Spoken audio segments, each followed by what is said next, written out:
Hey, what's up, everybody? So, I'm 25. I make less than $2,600 a month, but I still find ways to invest my money. And my plan is not perfect, but I want to show you guys what that looks like in 2025, not making a lot of money and just being transparent about what I make and how I invest it. I watch a lot of investing YouTube, I watch a lot of financial YouTube, and sometimes it's hard watching these guys who are already rich and already successful talk about how we should invest our money, we being the people who don't make as much money. So I wanted to give you guys kind of a transparent breakdown as someone who does not make a lot of money in this job market and has been struggling to find a full-time job, how I still find ways to invest my money. And I know for some of you in some of your situations, it's hard, especially with rent, groceries, bills. It's kind of hard thinking that you even have money left over to invest. But trust me, you definitely have money left over to invest, even if it's small amounts and you do it in the long run. So I'm going to tell you guys what I invest my money into and kind of my mindset of why I'm investing at such a young age, or at least trying to start investing at the age of 25. Now, I'll tell you guys my investments first. That way, if you just want to know what I invest in, I don't want to hold you hostage and keep you here. But basically, to start with, my paycheck. I made $594 my last paycheck. I'll put a picture of that here so you can see. And that's pretty much what I make on a weekly basis. Now, the first area I invest my money is 8% goes to my 401k. Then I invest $125 into the stock market, specifically the stock VOO, which tracks the S&P 500. I also buy $45 of Bitcoin each week. And then 10% of my paycheck gets deposited into a high yield savings account that pays an APY of 3.8%. So if you break down the math, I invest about 51% of my income. Now, I live in a little bit of a different situation for some people. I have the luxury of I don't pay rent. I still live with my parents. And, that definitely contributes to me being able to invest this amount of money. Now, with that being said, I still pay my car payment. I still pay for pretty much every single other expense other than rent. And I know rent's a big one right now. It's expensive to live. It's expensive to afford a roof over your head. So I totally get that. But I want to let you guys know that it's definitely still possible to invest.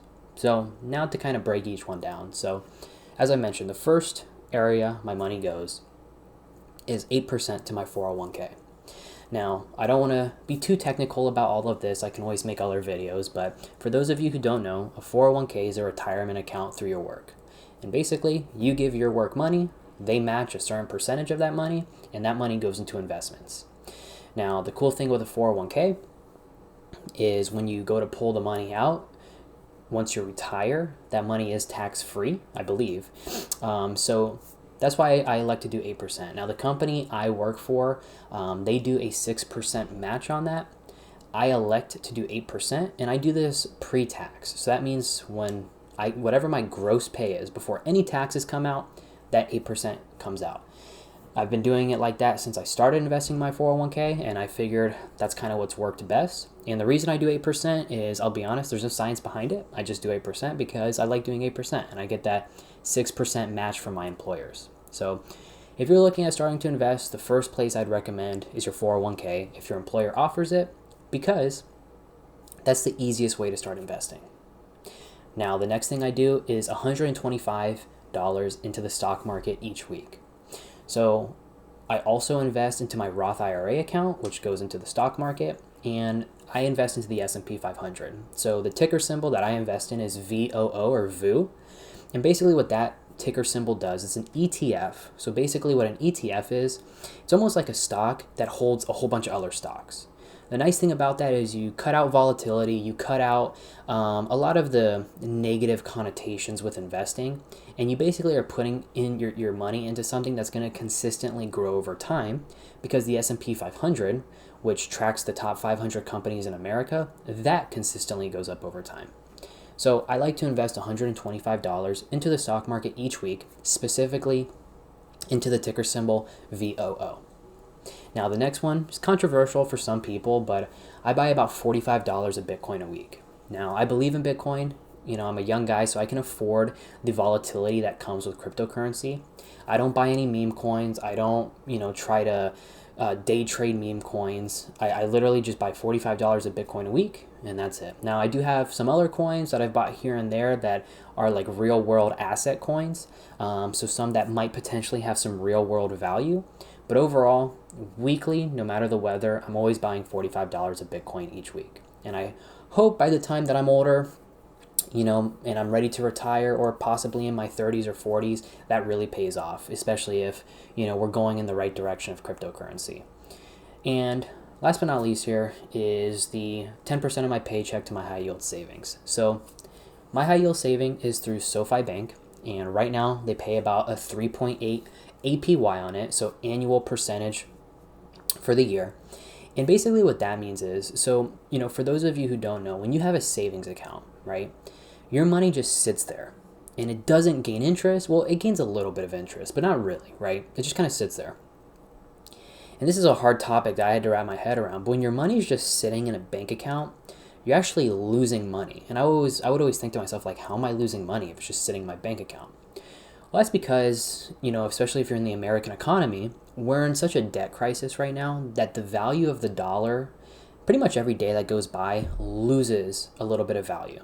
So the easiest way to explain this is like, 10 years ago, $1 could buy a lot more than a $1 could buy today. So inflation, everything goes into that. Now, the reason I put my money in a high yield savings account is because with that 3.8% APY that I'm making on that savings account, at least I'm making some return on my money. So on a basic level, if I put $100 into my high yield savings account that I'm making 3.8% on APY, that would mean that at the end of the year, I would make $3.80. Now, I know that's not a lot, that's not life-changing money, but I'll be 100% honest, it's better than just letting your money sit there in an account that's not making any interest. So 3.8%, it's not the highest, it's not the lowest, there's some accounts that offer more, but at least it's a start to kind of get going on that. So if you add all four of my investments up, like I said, I invest about 51% of my income. Now, I'm in a very grateful spot to be able to do that. Like I said, I don't have a rent payment. I do have a car payment. I do have a phone payment, and I pay for all my necessities. I pay for my groceries, my gas, everything like that. But luckily, I don't have rent, so I'm able to invest 51% of my income. Now, I want to talk about the best way to start investing. And this is what I would recommend for most people who, especially in my shoes, maybe you don't make a lot of money. Maybe you're young, you're not too certain on investing, or maybe you're old and you want to get into investing. The best way I would start investing is the first thing to do would be to pretty much make a sheet, an Excel spreadsheet, or even write down just your monthly expenses and write down all your needs, right? Everything you actually need to survive for that month. Just so you can visualize it, just so you can see it on a piece of paper, right? Then the next thing to do is write down everything you'd like to spend your money on. So I'm kind of in the belief that you don't necessarily need to create a budget. You don't need to start this strict spending regimen and think, okay, in order to start investing, I need to cut going out to dinner and I need to cut my social activities. You don't need to do any of that. Just see how much money you're left over with after you've taken out your necessities and after you've taken out your wants. And if you have money left over after taking out your necessities and wants, that's awesome because that's money you can start investing or saving. Now, once you have that number, right? So let's say after your necessities and your wants, let's say you have $100 left over for the week. Well, you can invest that $100. And the best way to do it, or the best way to start doing it, is to invest a low amount on a daily basis. Now, that's how I like to do it. I usually invest a very low amount of money on a daily basis.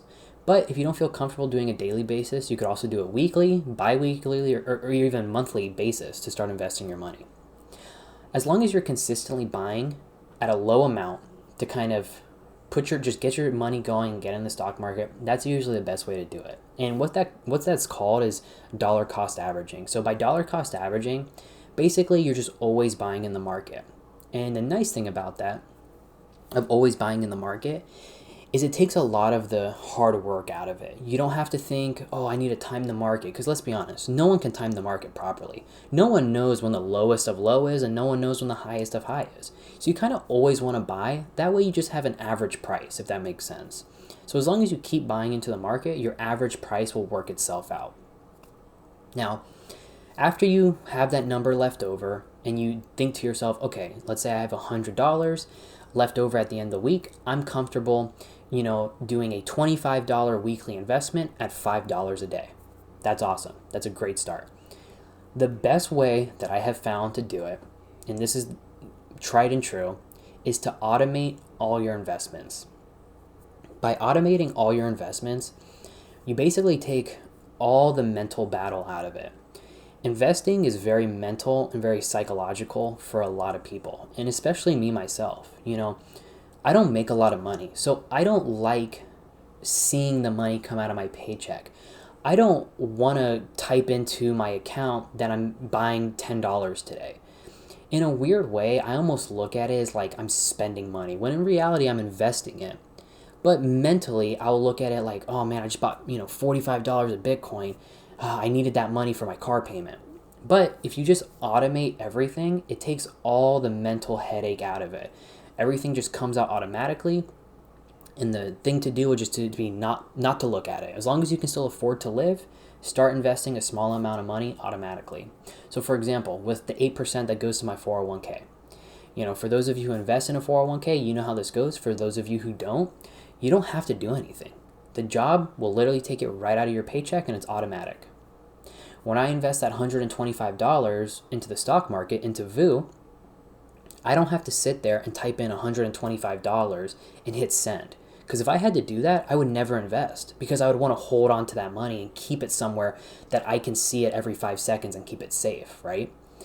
But by doing daily small amounts, automatically, it just gets bought for me and it's just all automatic. Same thing with the Bitcoin. So like, for example, with my Bitcoin, I buy $45. I buy $15 on Monday, I buy $15 on Wednesday, and I buy $15 on Friday. Those Bitcoin purchases, they go through at midnight, so I'm sleeping. I don't have to type anything in. I don't have to look at that I'm sending $15 to Bitcoin or buying $15 of Bitcoin. Literally, while I'm sleeping, that money comes right off the top. And what's nice about that is, once again, I don't have to physically do it, and therefore by me not having to physically do that, I don't have to talk myself out of it, or I don't have the opportunity to talk myself out of it. And that's what I've noticed for a lot of people is the hard part about investing, is that they always end up talking themselves out of it, or they're like, I don't want to do this right now because I don't want to spend the $45, where it's like, if you just invest $5 a day or just start automatically doing it, it'll get to the point where you don't even feel it. And that's how I feel about with my high yield savings account, how I send 10% to that. I have that set up to where if I go on like my Workday account for work, I have 90% of my paycheck go to my checking account, and then I have 10% of my paycheck go to my high yield savings account instantaneously. So when I get paid, that number in my checking account, that's just how much I get paid on the top of my head. So for example, how I told you guys I made $594 last paycheck. Into my checking account, I only had like 540 something deposited into my checking, because the rest automatically got sent to my high yield savings. I don't have to do anything. I don't have to mess with any buttons. I don't have to get emotional and think, can I really save 10% this week? Nope, it just goes right off the top. And that's the best way to do it. And then pretty much the last thing I want to talk about is the mentality, or why I do it. And I want to be realistic with you guys. I'll be honest, I've been working part-time for the past 3 years, and it's been hard in this job market. I do data analytics, and even though I have a really strong resume and I've worked with a lot of good companies, it's hard to find a full-time job. And it's, I've interviewed a lot, I've applied a lot, and, I don't go into investing with the mindset that I'm going to be rich tomorrow. Sure, I would like that, and yeah, maybe when I'm 30, in 5 years from now, I'd love to be a millionaire. But I go into investing with the mindset that I'm going to live my life average. I'll make the average amount of money. I'll do the average amount of buying and spending. And I do investing for the long run. Now, I get it. A lot of people don't want to be rich when they're 59 and a half and they can pull that money out. And a lot of people want to be rich tomorrow. And sure, I get that. I would love to do that too. But unfortunately, it's not realistic for a lot of people. And now, I'm not saying I'm selling myself short or anything, but I just want to be realistic with my mindset, where it's like, I might not be rich in the next 5 years, in the next 10 years, and it's hard, like I said, it's hard watching these people on YouTube who are like already rich, and they're like, bro, just invest into this one stock and in 5 days you'll be rich. It's like, that's not how life works. It's a long-term game. Investing is a long-term game. So that's why I tell you guys, like, even if you can invest $1 a week, The whole point is building the mindset that you can do it and you can invest. Because think about it this way. Let's say you're in a position like me where you make $594 a paycheck and you're like, man, I can't afford to invest anything. If you don't invest anything and then you get really successful and you have to start investing, it's going to be hard because you're like, well, now I'm making all this money and I don't want to invest it. Whereas like, imagine if you start investing, making little money, right? Or let's say you make great money, you just want to start investing. It's all about starting and getting the mindset going, because let's say you've been investing $1 a week for the past year. Now, when you get that high paying job or you start doing better in life, you've already had the investing mindset. You've been through all the trials and tribulations. You know how investing works. And you can think, oh, hey, I've been investing $1 for the past year. I'm an investor. And now I can just bump that up to $20 a week, or I can bump it up to $50 a week, or I can bump it up to $100 a week, whatever you're comfortable with. But that's, in my opinion, the best way to start investing, and the best way to start getting that mindset is to start small. And let's say you make a lot of money right now. Like, let's say you've never invested and you have $1,000 left over a week after your necessities and wants. That's awesome for you. Maybe start investing $50 a week. Nothing crazy. You make you have $1,000 left over. I tell my friends this all the time. Like, I have a lot of friends who make a lot more money than me and they don't invest. And I'm like, dude, you have to start investing. And they're like, well, because a lot of people think you have to start investing a lot of money or you have to start doing all this research. You really don't. Start with your 401k. Do 3%, do 5%. Usually a rule of thumb is to do whatever the company's matching. After you do that, maybe try to bump up your 401k a little bit. Do 8%, do 10%. Or if you want to get into some stocks, find the ticker symbol VOO, something that tracks the S&P 500, so it's very low risk and long-term growth, and start throwing $5 a day or $5 a week at it. Cool. It'll pay off in the long run because, once again, you'll build that mindset of, I can do it and I can invest. So that's kind of it for me. I'll kind of wrap it up one more time just to sum it all up. Once again, I make $594 a paycheck, 25 years old, and I work part-time. I invest about 51% of my income right now. 8% goes to my 401k. $125 a week goes into the stock market and goes into ticker symbol VOO. Buy about $45 of Bitcoin a week, and I send 10% of my money into a high yield savings. And that's how I like to set up my investments. If you guys have any questions, and once again, I'll throw it out there. This isn't financial advice. I just want to be transparent and kind of let you guys see it from the eyes of someone who's like not rich already. Because once again, a lot of these guys I watch, they're like already rich, and it kind of gets stale seeing all these rich people invest their money, because like I kind of just want to see how an average person does it and kind of what they can afford. So let me know if you guys have any questions or if you want me to make any more content like this. And yeah, have a good day.